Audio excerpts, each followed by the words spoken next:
part, we will discuss about the third activity performed by plasma membrane, that is endocytosis and exocytosis. तो term क्या बताता है ये समझते हैं पहले. Endo means inside, cytos means cell, and sys means process. When substance get inside the cell, the process is called endocytosis. And exo means outside, cytos means cell, and sys means process. When the substance get outside the cell, the process is called exocytosis. अब इसको थोड़ा हम लोग diagrammatically समझते हैं. Suppose कि ये एक सेल है, ओके. तो इस इतने बड़े सेल को नहीं ड्रॉ करके हम लोगों को प्लाज्मा मेम्ब्रेन की एक्टिविटी के बारे में समझना है. तो सिर्फ थोड़ा सा प्लाज्मा मेम्ब्रेन के स्ट्रक्चर को रखते हैं और बाकी को इरेज कर देते हैं. सपोज ये एक सेल है और वो ये इसका प्लाज्मा मेम्ब्रेन है और बाहर एक सब्सटेंस है जिसको कि सेल के अंदर जाना है. सपोज ये एक सब्सटेंस है, ये सब्सटेंस के पास में सेल जाता है. सपोज सब्सटेंस पास आ गया.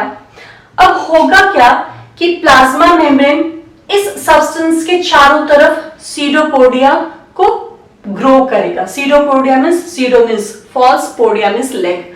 तो ये मेम्ब्रेन इसके चारों तरफ सीडोपोडिया ग्रो करेगा और ये धीरे धीरे ग्रो करते करते लाइक दिस, इस तरह का बन जाएगा और ये यहां से हल्का सा मिट गया. अब देखो ये सब्सटेंस जो है सेल के अंदर आ गया.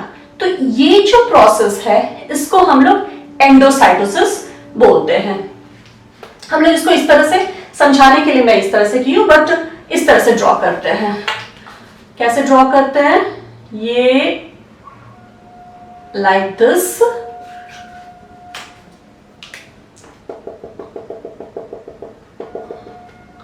और ये अंदर आ गया.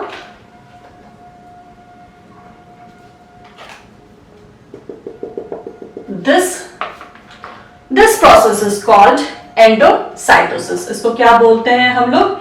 एंडोसाइटोसिस. एंडोसाइटोसिस. इसका डेफिनेशन क्या होगा? इसका डेफिनेशन होगा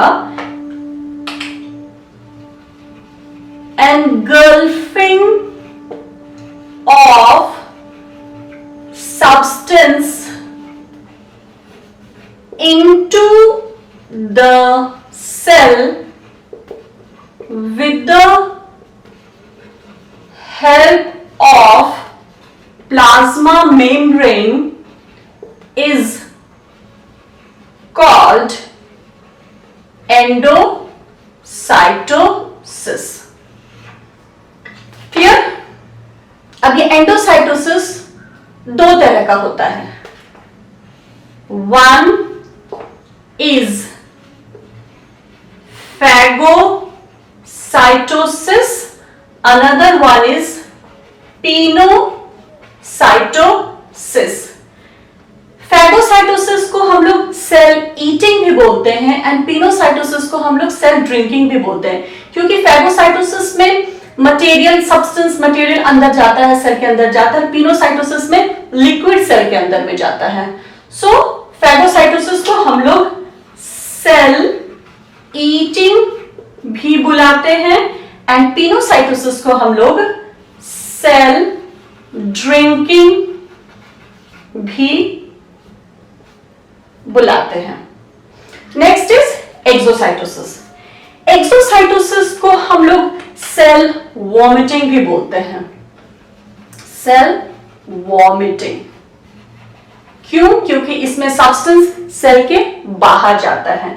इसको थोड़ा सा समझते हैं. सपोज ये एक सेल है, तो सेल को पूरा हम लोगों को नहीं ड्रॉ करना है, इसका थोड़ा सा ही पार्ट हम लोगों को ड्रॉ करना है. एटलीस्ट इतना छोटा सा पार्ट को ड्रॉ करते हैं. अब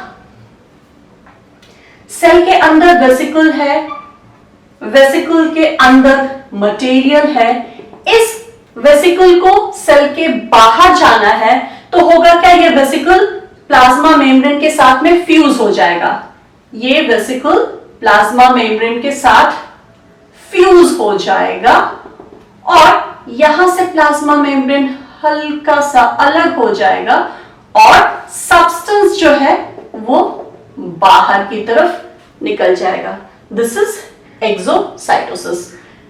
ये मैंने समझाने के लिए किया, बट आप लोग इस तरह से ड्रॉ करोगे। ये वेसिकल है और ये सेल के बाहर जा रहा है, मटेरियल सेल के बाहर जा रहा है। This is exocytosis. Exocytosis. Now the definition. Fusing of vesicle with the plasma membrane and releasing of material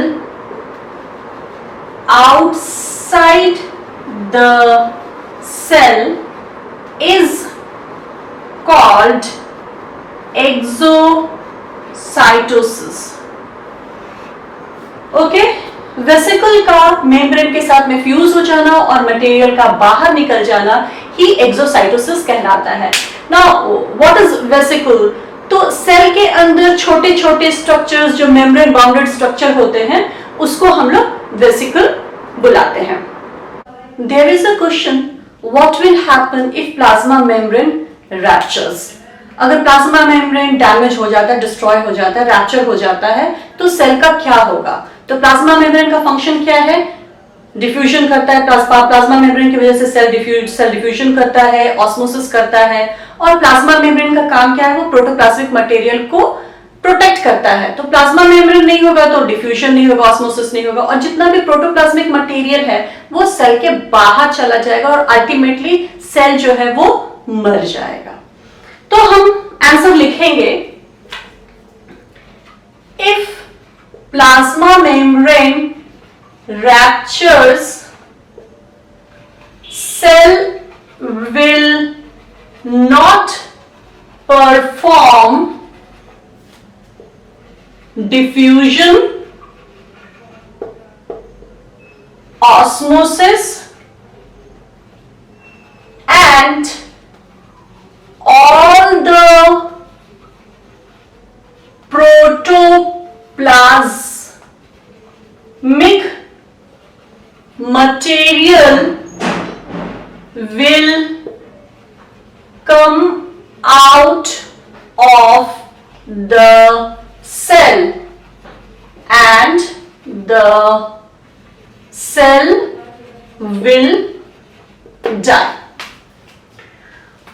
okay, ये था हमारा प्लाज्मा मेम्ब्रेन।